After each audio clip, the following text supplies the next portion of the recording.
Welcome to the Real Time with Big Time podcast. I'm one of your hosts, Cameron Easton. You can follow the show on Twitter at Real Time Big Time. And make sure you like and subscribe if you're watching on YouTube. Garrett, it is an exciting week to be a Steelers and a Browns fan. I didn't think we'd be saying that in week 11. A lot to get into today, but first, how are you doing? I'm great. How are you? It's still great to be undefeated, but there's definitely a lot of talking points that Coach Mike Tomlin was said after the game that kind of got my attention. But the biggest storyline, obviously, for this podcast is the Cleveland Browns. Um, how you feeling about your Brownies there?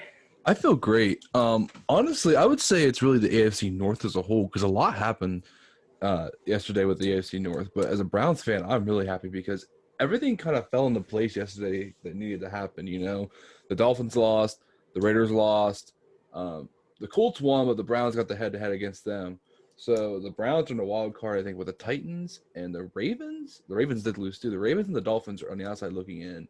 And with that big news that broke out earlier today with J.K. Dobbins and Mark Ingram both testing positive, they're out for this Thanksgiving game against the Steelers, which every Browns fan should be a Steelers fan because we can really end the Week 12 2 games ahead of them in second place, which is huge because we have really 2 games on our schedule that we really should be losing. I think we will beat the Ravens, but the Ravens will probably beat us, and we'll probably lose to the Steelers again. But we need to win games to get ahead of them in the standings while we can. Yeah, we're at that time of the year where we're going to start talking about playoff implications, and you're right. The AFC North is, Steelers are undefeated, but it's far from over. I'd say the whole AFC North is still wide open. Steelers got the Bills, Colts, and then obviously the Thanksgiving game this week with the Ravens. I think the Ravens were not what we expected, from the start of the season, and now they're starting to look a little. Something seems to be wrong, don't you think? Yeah. Well, I'll tell you that week 1 we got throttled by them, but as I look, our defense isn't very pretty, but they're winning games for us because yesterday, we didn't have Myles Garrett, and the defensive line with Olivier Vernon, Sheldon Richardson, Ilaria Ogunjobi, Adrian Claiborne, and Porter Gustin really all did a really good job. It's a nice rotation of guys.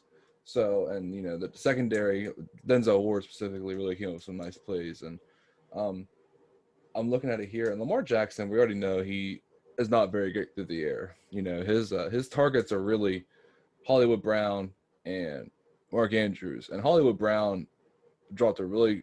I saw one pass on Twitter yesterday that was right in his hands, and he just dropped it. And Mark Andrews is really I would say, the main guy on that team. So if you cover Mark Andrews, you're going to beat their passing game. And if they don't have J.K. or Mark Ingram to run the option with, they're really going to rely on Lamar's legs to win games. So I think that everyone has kind of figured out how to stop the Ravens. I mean, the Titans have done it two years in a row now. So, and that Titans team looked like they were really leaning towards fading away. But I would say after that win yesterday, they're right back into looking like a serious team again. So, Yeah, I mean, for the Steelers, I mean, I said it last year or last season, with the Big Ben injury, I still thought the Steelers were keeping it even with the Ravens, especially taking them to overtime with Duck Hodges. And I think the Steelers defense has the Ravens figured out. And I'm starting to think that a lot of other NFL teams are starting to do the same. And we saw Lamar Jackson come out, it was last week or the week before, saying that he thinks that NFL defenses are starting to, figure him out. And there seems to be a little bit of a locker room rift, you could say. I would say so too. Yeah, because we saw Hollywood Brown tweet out about his usage, and they haven't won a game since that tweet. So I think this is the biggest test right now for the Ravens facing the Steelers on Thanksgiving. This might honestly make or break their season. Um, I there's still, there's there's a lot of attitude on that team, even with the head coach. There's just a lot of attitude, and I think it would maybe have been just a humbling year. You know what I mean? Because I mean, um, Harbaugh and Vrabel were getting into it before the game, and so was Derrick Henry and Harbaugh. You know, and there's just a lot of attitude, especially with Mark Ingram. Earl Thomas was there. Earl Thomas is gone, but that defense is really good. But you know, teams are still winning games against them. I mean, Derrick Henry is Derrick Henry. I mean, I'm just in here picturing what is Nick Chubb and Kareem Hunt going to do against this defense. And the secondary is, I think, probably their better part. I mean, Marlon Humphrey and Marcus Peters are really good, but I mean, if Derrick Henry is doing this by himself, I want to see fresh legs rotation with Kareem Hunt and Nick Chubb really put the run defense at the test. You know. yeah. And Baker came out yesterday saying that he's privileged that he has uh, two of the top five running backs in the league on his team. Um, I mean, as a Steelers fan, I'm going to say that's a little bit of a stretch for Kareem Hunt, but he's still a, He's a you top know, 10 running back, I he's a think. top. But Yeah, I but agree. it's But such a good rotation. I mean, Baker missed two balls that were horrific in the red zone yesterday. He should have had it should have been touchdown both times. Um, but I mean, he really is fortunate because he doesn't really need to make plays with his arm unless he absolutely has to. And Nick Chubb and Kareem Hunt have put us in positions where we don't need Baker to throw the ball and need Baker to make plays. We need Baker just to manage games, and that's what Baker's really done this year. Um, well, and I was going to touch this subject, but the Browns' schedule is getting easier now. mm-hmm. You don't really do they face a team with a? I mean, other than the Steelers in Week 17, but did they face a team with a winning record from here on out? We play the Ravens, we play the Titans, and we play the Okay. Steelers. But I mean, then we play the Jets, the Giants, and the Jags. I think we played them all three in a row, or maybe the Titans are in there. But I mean, if we show up to play against the Titans, I think we can run with them. Um, I'm not completely bought in on the Titans though because I they know, have those games that are just like and maybe they just needed to find themselves again because they're a very well coached team. I don't think coaching is a problem. I think that they put Javadian Clowney on that defense, and everyone was like, "Oh, you know, this is a hell of a defense." But well, and really, I if you think think about it, Clowney, what do you know Clowney for? You think back to that hit he had in college against Michigan in that bowl game. Other than that, you don't think of Clowney for anything in the pros. You know what I mean? I agree, but I also think that they're early on in the season they were hyping up Ryan Tannehill to be one of I mean He he was playing great football, but he is not you know I would say an elite quarterback he just where needs to manage the game, hand the ball to Derrick Henry, make plays when he has to. He has one of the correct. best wide receivers in the league, AJ Brown. We were just talking about that before the show. Yeah. He's quietly I think moving his way into the top five, moving his way up the ranks because Whoa. he not top five, top 10, but still, I mean, he's making plays and he's quiet about it. You know what I mean? Like no one's talking about it, but he makes plays, and every time they seem to win a game, or I watch a highlight reel of the Titans, AJ Brown's doing something. So Yeah, right when we get back from our break, we're going to talk about rookie of the year candidates so far at the halfway point. mhm. But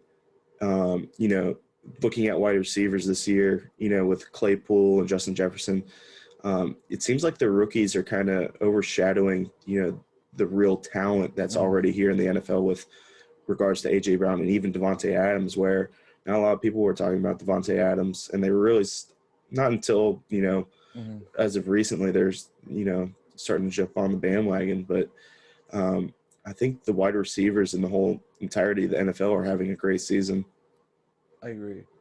We are fortunate to see in our time the athletes that we see. You know what I mean? Oh yeah, for I sure. mean, every team has a stud at wide receiver, except for maybe the Jets. But Jamison Crowder still puts up great fantasy points for me, so I can't complain.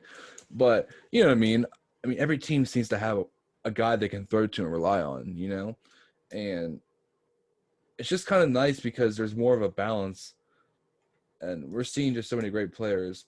I think Claypool's overshadowed by the record. I think that if they weren't 10-0, I think he'd be getting more talk about rookie of the year. But I think that he's overshadowed by the record. Oh, and I mean break quietly, I would say that, shattering some rookie records here.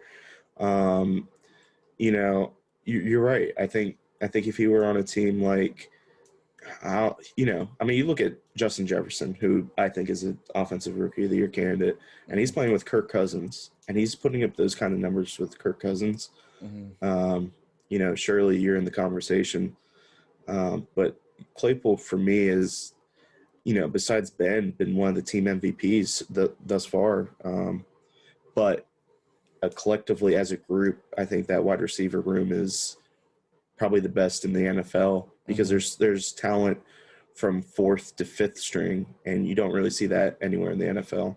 And I mean, Browns have good wide receiver depth, but they lost Odell. yeah, But I can't really think of another team that has the depth that the Steelers have at wide receiver. and they're all bought into the system, and no one's really egoing out the other one. My opinion on Juju and the dances, but I mean, I think that everyone is going to start focusing on Claypool because look what he's doing. You know what I mean? And if they aren't, they're dumb because that's who the highlight reel is when the ball's in the air. Yeah, and I Not mean, Ebron, not Juju, not Deontay Johnson. I mean, it is Chase Claypool, and it's Ben throwing the deep ball, and Claypool coming up with catches. I mean, we see it week after week, and I don't know why teams aren't trying to fix it. I don't know. They think that one day it's just not going to work. But I mean, that is what happens when you turn on a Steelers game. You see Ben throw the deep ball to Chase Claypool. and people were especially adding me on Twitter about Ben can't throw the deep ball anymore. And they said that during the Bengals game, and then he just throws a 20-yard, 20 to 30-yard pass to Claypool, and it was to Deontay Johnson, my bad. But I think Ben, is quietly having an MVP caliber season. I'm not, he's always been one not to be, hyped up by the media, but Mm-hmm. um, but going back to the wide receiver room, it's if you're focusing on Claypool, then Deontay Johnson or Juju's going to show up. If you Yeah. focus on Juju, Claypool, I mean, Mm-hmm. and the weakness right now for the Steelers is the run game. And Mm-hmm. Connor had a decent game against the Jaguars, but I still, when you go up against a team like the Ravens, is he going to have that success in the run game? Yeah. Especially, I don't think the depth at the running back position is nearly as good as anybody in the AFC North. Uh, you know, Yeah. I even like Joe Mixon on the Bengals. Well, the thing with the North is everyone seems to have a pretty good defensive front except for the Bengals. I mean, the Browns got a good rotation in their front four. The linebackers are iffy. Mac Wilson and Siana Takitaki is really coming on, and they got Malcolm Smith as a guy on the bench as a veteran leader. Um, and then the Ravens got Ngakwe. Um, who was the other guy they traded for? I forget his name. They got Calais Campbell as Calais well. Campbell, and then they got Patrick Queen, Willie Harrison. Oh, Patrick Queen is. I mean, I was watching it during the Titans game. He had one play where it was, I mean, it's his rookie season, but Yeah. I think he's going to be a force to be reckoned with here in the future. 100%. Well, Terrell Suggs, left them last year, and they had a hole to fill there. And that's the thing about the Ravens; they fill the holes, especially with what needs to be done. Um, it will be crazy if this scenario happens if the Ravens just slide and don't make the playoffs. I mean, what do you do when that happens? I mean, whose head's getting chopped for that? That's a good question because there's been a lot of criticism towards Lamar Jackson, Mm-hmm. having a down year. Hollywood Brown is not playing as nearly as what people were expecting him to play. Mm-hmm. I mean, you can't really blame the defense. The defense has No, been, I let's mean, keep it on the games.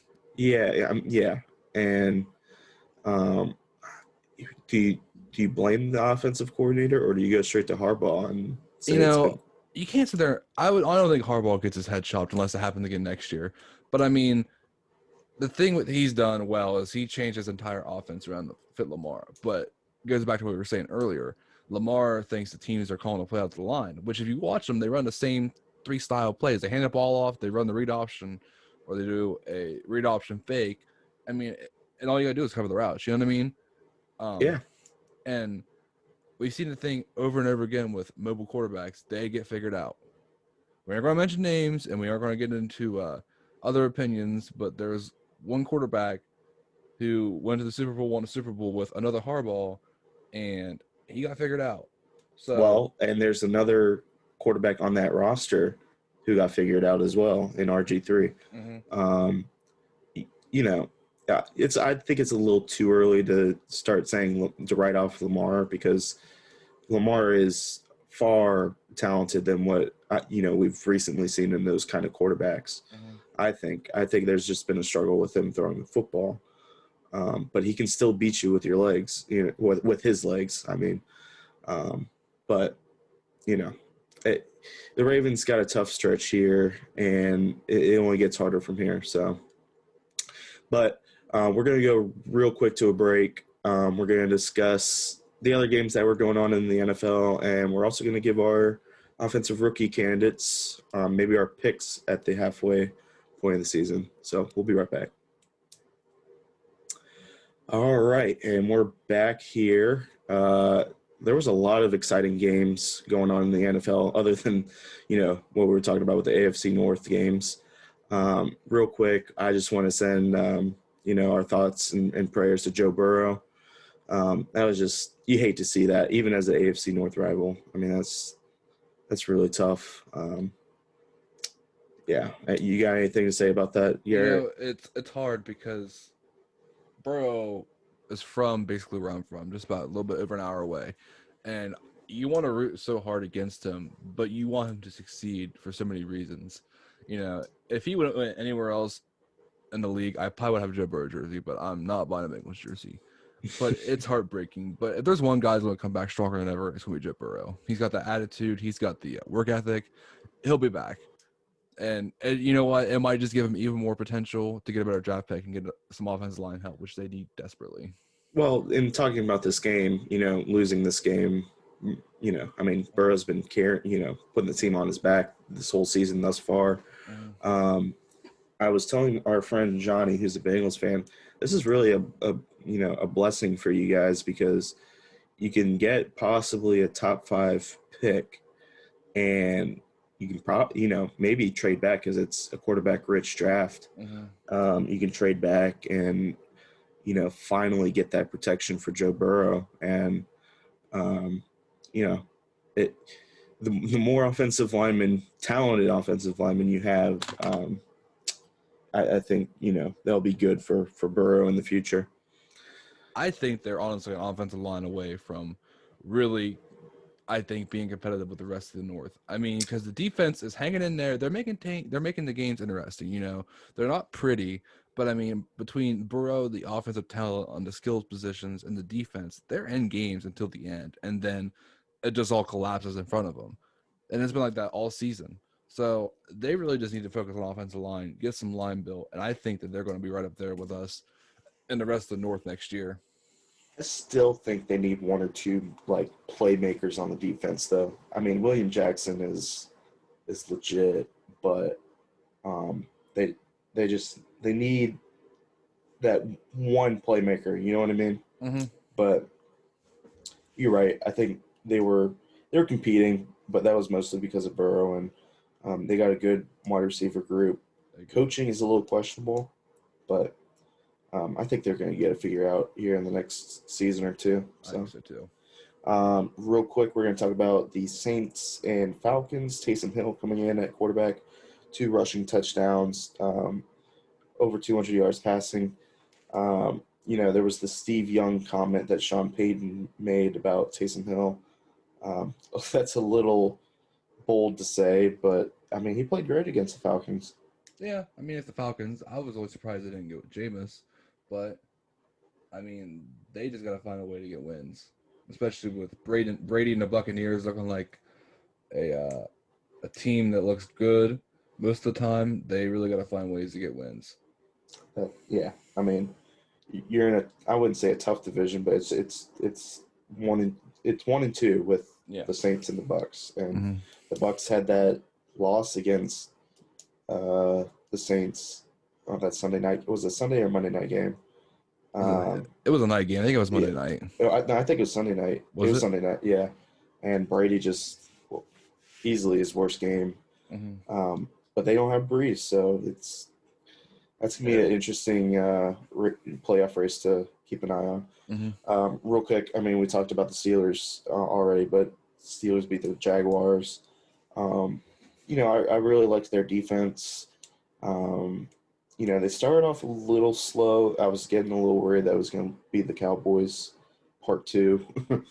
But, you know, the Steelers secondary I criticized earlier in the season, but four picks in between Minka and Terrell Edmonds. Terrell Edmonds easily having his best game as a Steeler thus far. Um, yeah, I mean, it's the highlights in the play kind of says it for itself, for the Hmm. Steelers. Easy win. So, unless you got any more comments. You just said it all right there. Easy win. Patriots Texans. Deshaun Watson had an awesome game. I mean, that's the Deshaun Watson you expect to see. He had that Hmm. amazing run play for a touchdown. I don't know if you saw it, trucking over McCourty. Cam Newton. I mean, do you we used to say don't write off the Patriots, but Yeah. are you going to write off the Patriots now? I think that they're going to get a quarterback in this draft and be right back in the thick of things next year. I mean, if you think about it, they have people that opted out of the season because of the virus, you Right. know. So you can't really blame it all on Cam Newton. But Cam Newton has played like total garbage, except for a few games against the Jets and who else. I mean, so I think that Cam Newton is probably a backup if he gets signed after this year. They have to go quarterback this year unless they're going to go with Stidham, which obviously they're not going to because he'd be playing by now. Yeah. I think Cam Newton's just been hot and cold, and Yeah. you really can't have that quarterback, and especially if you're trying to be in the playoff hunt right now with the Dolphins in your division. But yeah, Who thought we'd be saying that? yeah, but I'm writing off the Patriots. I just don't think they can compete unless, I, especially on the road too. I don't think they're a I good think on the we're road so team. far into the season. I think that their season's done, unless some crazy stuff happens.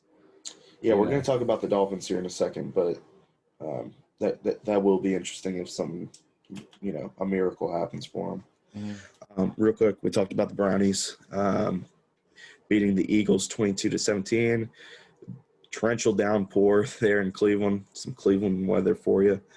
Um, Nick Chubb, easily a top five running back. If it wasn't discussed before this game, it should be now. Um, he had an amazing couple runs there in the game. Mhm. Um, Again, easy win for the Eagle or for the Browns being the Eagles. I agree. I Um, mean, it's seven. They were only won by 5 points, but the Eagles got a touchdown in garbage time, so I'm not counting it. Browns won by double digits. yeah, uh, Browns, looking to capitalize on the schedule now and really trying to make a statement here. So, Mhm. all right, Lions got shut out by the Panthers. Uh, yeah, that's a lot of people were like, "Hey, the Lions have a chance, really have a chance here to try to make the playoffs here," and Matthew Stafford finally, making the playoffs after all these years of Detroit football. But yeah, it's starting to look a little grim for the Lions. And yeah, any comments about that game or just Matt Patricia needs to go. yeah, yeah, I don't think he makes it this season. He does. Terrible decision.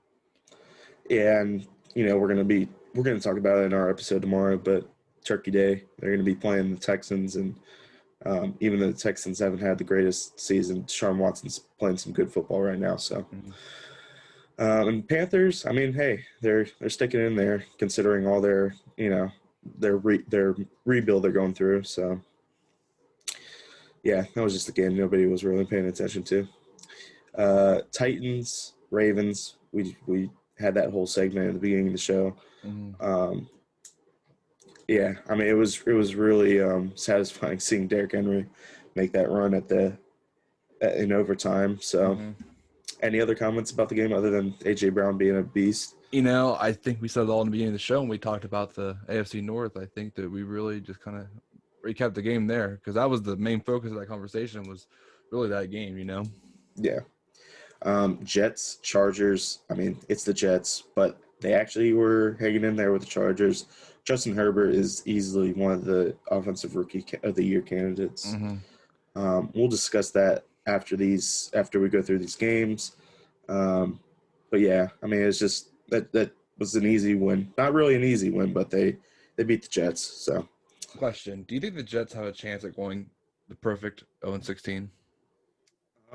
you know, they play the Patriots one more time, don't they? Yeah, but I think they have a chance at possibly upsetting the Patriots. I think Bill Belichick will do everything in his power to make sure they go 0-16, though. Yeah, I agree, but I mean, you saw it. I mean, they were hanging in there with the Chargers, but Yeah, um, I do see it. I was 16 team, and me if they too. do, they're taking a quarterback at number one easily. I think so too. And it sucks for Darnold because he's really been written off after 3 years, but it's not his fault. I mean, the Adam Gase should never been hired there. That was a terrible choice. I don't know how he got hired with a rookie quarterback after what he did in Miami for all those years. It was terrible. Well, and look at Tannehill now without Adam Gase. I You know, know, and with a real good coach. I mean, he's got talent around him. Which and Miami, he had the. Hold on a second. oh, you got the dogs barking there. Shut!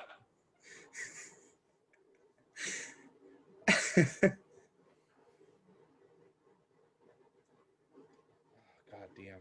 Okay, back on topic. Ryan Tannehill had Devontae Parker and Jarvis Landry in Miami, and with Adam Gase as coach, they were terrible. Um, I don't know how Adam Gase got hired by the Jets. It shows how incompetent the Jets organization is. If he gets hired anywhere after this in the NFL, I will be seriously shocked. I agree. I think the only reason he's there still is so they can tank even farther. And real quick, just because we still have all these games to talk about, but I hate looking in the future, but Big Ben's contract next year is 41 million in the cap hit. That's a lot of money. I'm not saying they're going to cut him because they won't, because Ben's been on record saying he wants to win Lombardis, plural. Um, but his contract does end after next season, and you know who else's contract ends after that season? Sam Darnold. Not saying that would happen, but that'd be an interesting replacement. But I think Sam Darnold gets another shot in the NFL somewhere, and I think he'd have success. I wasn't high on him when he came out. I watched that game against USC as a Buckeyes fan, and the Buckeyes really torched him defensively. And you can't write him off because I mean, look who he's had, look who his coaching is, look who his skill is. There's just nothing there for him to work with. He had mono, he's been injured. I think the Steelers definitely try to get him or Haskins and just let Ben mentor for a couple years, and then when Ben's finally done, they're there.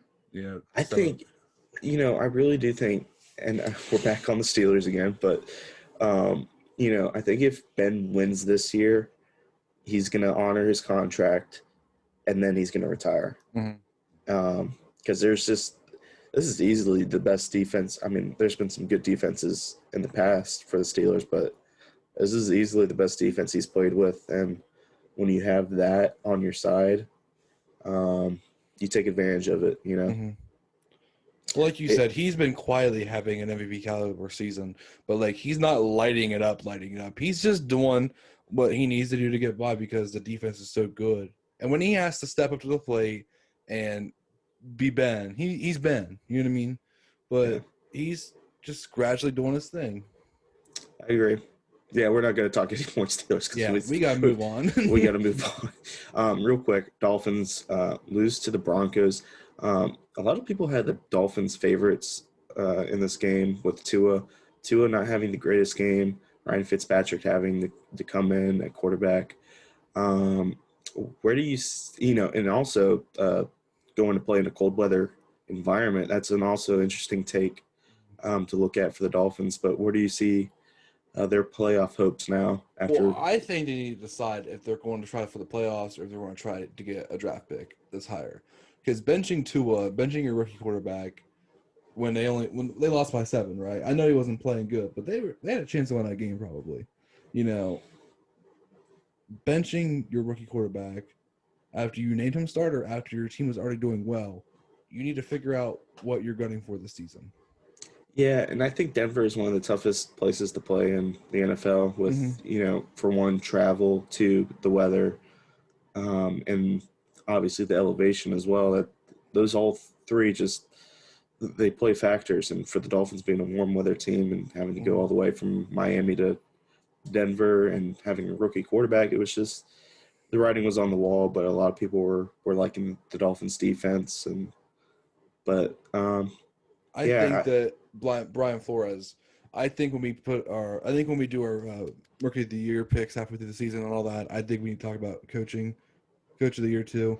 But that's one of the very few mistakes I think Flores has really made, really this year, is benching Tua. I mean, if you're going to go for a draft pick, don't play your franchise quarterback. If you're going to go for the playoffs, keep him in there, let him learn. yeah, I agree. Um, so let's get through these real quick so we can talk our rookie of the year. But Mm-hmm. Cowboys beating the Vikings. I'm not sold on the Vikings. They have a good wide receiver group with Thielen and Justin Jefferson. Defense is a little questionable. To have Andy Dalton and the Cowboys come in and play good. I mean, it wasn't the prettiest, but Ezekiel Elliott having over 100 yards rushing, that's First a time great this sign. season. Yeah, first time this season. So um, I wouldn't. I mean, Cowboys are still in it, for first place, fighting for first place. Shows So, you how broke that playoff system is. oh, for sure, for sure. I think the So, Vikings need to look at getting a quarterback this year in the drafts. They have a chance to. yeah, I mean, you have all that money committed with Cousins. I don't know when Cousins' contract ends, but I don't see them going anywhere with Cousins. So, No. all right, this game's gonna have some hot takes. Um, Green Bay, Indianapolis, Colts. I think they're looking legit here with this victory. Um, Blankenship hitting that field goal in overtime. I love this guy, Rodrigo Blankenship. He is my kicker in fantasy. Had that winner with the Georgia Bulldogs. I think he's like my favorite kicker in the league right now. Um, but the hot topic, Aaron Rodgers. You were texting me during the game. You're like, this dude is the luckiest quarterback. Dude, like, I know nobody likes Tom Brady, but the fact that they put Aaron Rodgers and Tom Brady in a good conversation, and they say Aaron Rodgers is luckier than Tom Brady is. Aaron Rodgers will just throw a ball up and someone somehow comes down with it. I've never seen anything like before in my life. And they blew. I was at work, and that's when I was texting you. They were up 28-14. I came back. I felt like 5 minutes later, and the game was tied. And the Packers, they need to figure out what they are. But Aaron Rodgers is the luckiest quarterback I've ever seen in my life, and it's it's so annoying by the way he gets praised. Look, I think he's an elite quarterback. I really do. I think he's a franchise quarterback, but I don't think he's GOAT conversation. No. Um, He's only got one ring. I mean, I'm sorry. If someone is as good as they preach him out to be, he's going to have more than one ring. I do think though that Packers team, the defense is questionable, Exactly. but the offense, when they're playing good, it's as good as anybody in the NFL. You know what I mean? And The Colts shouldn't have won that game from when I no, they saw should it. no, and I think the defense gave that up for the Packers. Mm-hmm. So um, they're still leading the division there, Green Bay, and they're probably gonna end up winning it. But Yeah. Bears are um, the only team that's a threat, and their offense is terrible. So and I don't even know what the news is with Nick Foles either. that's a So disaster situation there. yeah, but Sunday night game. This is the last one we're gonna talk about. Chiefs Raiders. Chiefs had that wide open pass from Patty Mahomes to Travis Kelce to win the game. Are you bought in on the Chiefs? I mean, there's a lot of people now questioning, like, hey, this is you're struggling against the Raiders here. I mean, Well, you know, you're the Chiefs. the Raiders are a playoff caliber team. I think. They're what 6-4 now, so 6-4. they're on the outside looking in with the Dolphins and the Ravens, but still. Well, that's what the Chiefs did last year. I mean, the Chiefs were slow, and then they came in the playoffs and did their thing, you know. And they're a far better team this year than they were last year, especially with having a running game. Um, the Chiefs, I think, will be fine. The Raiders, I don't think that they are great or terrible. They're kind of just mediocre. I think on that drive, the defense is winning Spider 2 Banana. I think that John Gruden was calling the wrong plays because they were wide open in the end zone. But, I mean, the Chiefs lost them earlier this year. So, you know, Well, I think Derek Carr had one of his best games of his career I think against so too. the Chiefs. I mean, you got to give credit where credit's due to Derek Carr.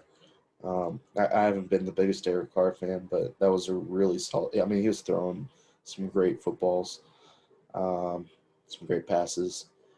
Uh, I think that's a team to start looking forward to in the future, possibly being one of the teams to look at in the AFC. Yeah. Especially, you would also think, with fans in the stands, how crazy that game would have been with in Mm-hmm. Las Vegas, with what they're calling the Death Star in that stadium. Well, you That know, stadium's awesome. I don't know if you were watching how they're growing the grass outside and they bring it in. That's really cool. I think that everyone was really questioning why John Gruden was going to be the coach of the Raiders again. But maybe with him and Mike Mayock, they really got it figured out. You know what I mean?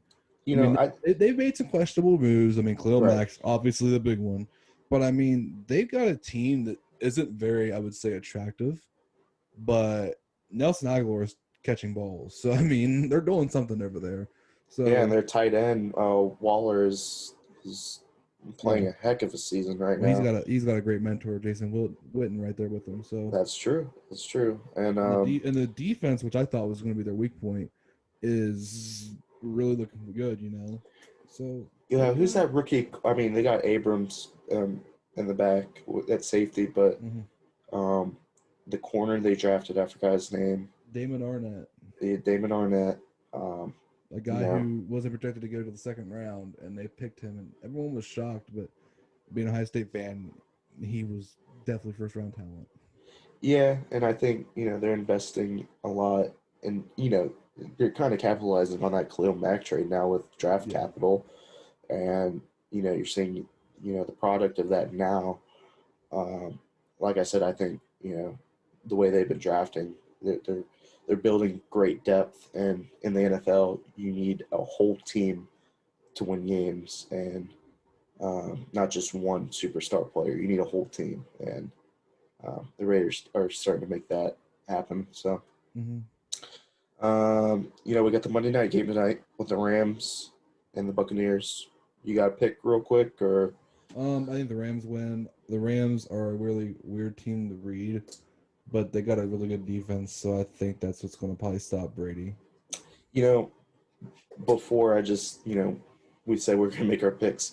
I was going to say the Buccaneers because just, I mean, you look at Brady and all the Mm-hmm. weapons he has, but Aaron Donald is, quietly terrorizing the league right now. I mean, not a lot of people talk about Aaron Donald this year compared to years past, but if the Rams defense can get to Brady, it's over. Yeah, So and I'm going to take the Rams as well. Woo! Hey, you want to stay up to date? Follow us at Real Time Big Time on Twitter. Link in the description and subscribe. Hit the like button, the notification bell, so you are up to date with the Big Time talk. Oh yeah, big time. All right, real quick before we end the show, because we spent a lot talking about all we these really games. have. There was a lot to happen, though. I mean, Oh, yesterday was an eventful day. I think it was one of the most entertaining weeks so far in the NFL. I think so too. But you want to give we'll each give our top 3 offensive rookies of the year. Defensive rookies, I mean, I can't really. I mean, for you, is there one that really stands out for you that's been like? You know, it's really hard to focus on the rest of the league when you focus on the Browns. I don't know, really. I mean, Chase Young's quietly having a yeah, that might be who it might end up being because I'm moving my chair all around. That may be who it ends up being just because there's really not a whole lot of defensive players that are really making noise. You know what I mean? yeah.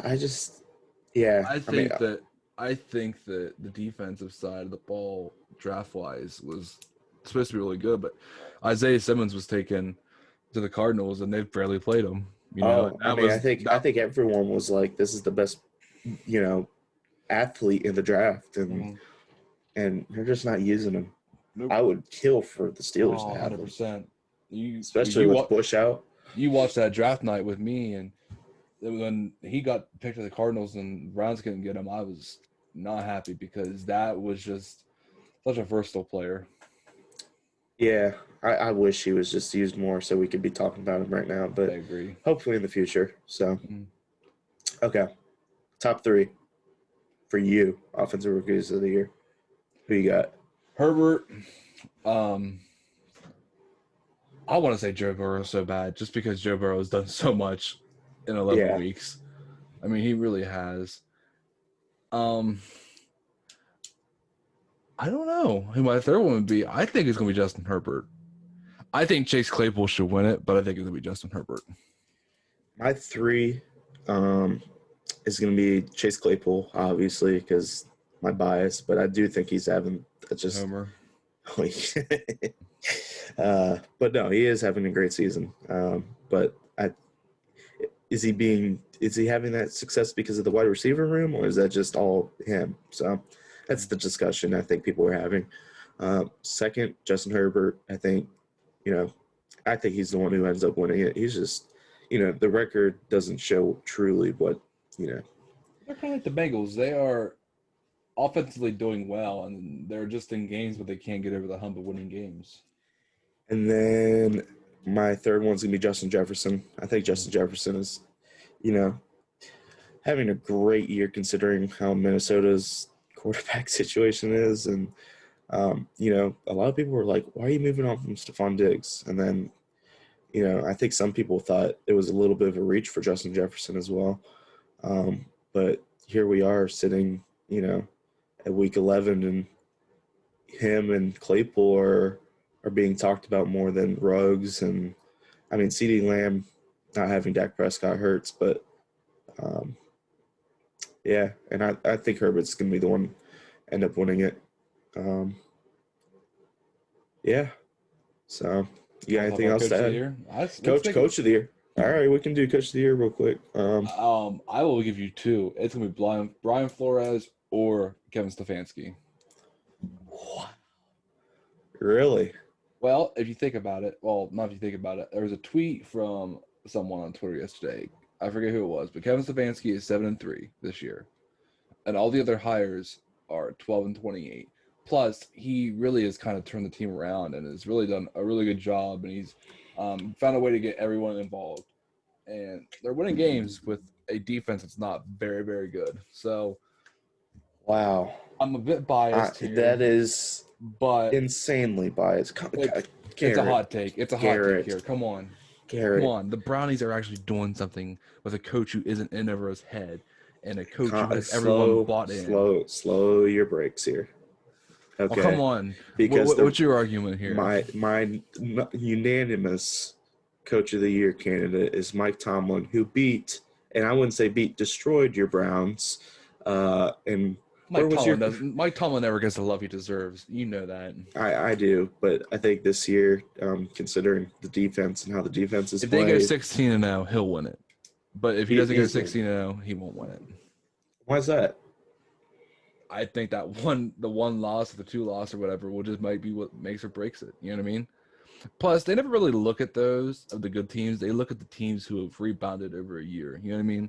And the Steelers have done that, though. I think Yeah, they've done that better than the Browns. But if you Easily. think about it, you look at last year. Ben was out. Mike Tomlin should have won it last year because what Mike Tomlin did last year with Mason Rudolph and Duck Hodges playing quarterback was. I disagree. I disagree because you're bringing your team to 8-8, and that's I don't think that really deserves. But look what all happened last year.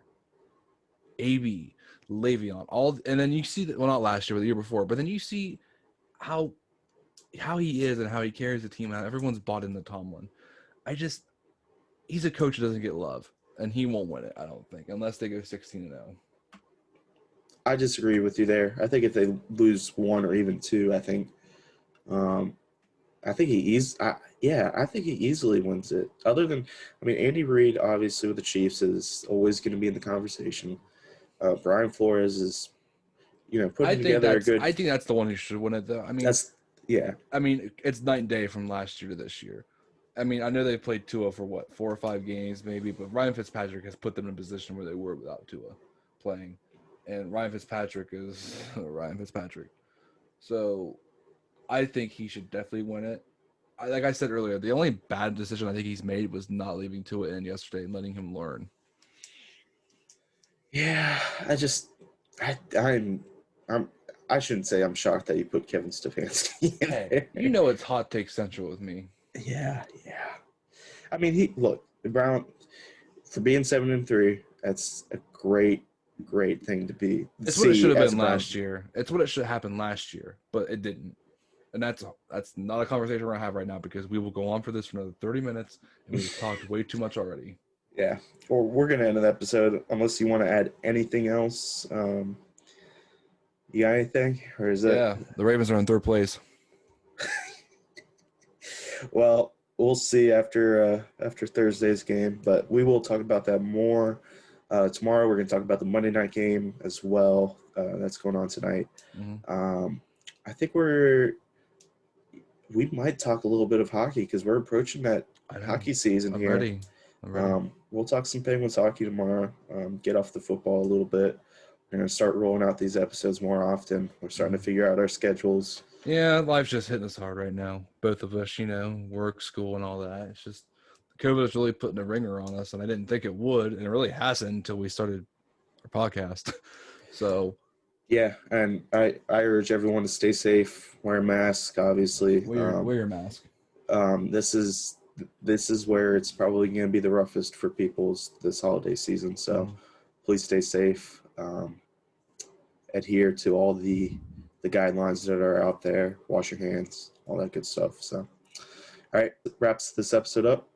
Follow us on Twitter at Real Time with Big Time. You can also subscribe. We'd greatly appreciate that.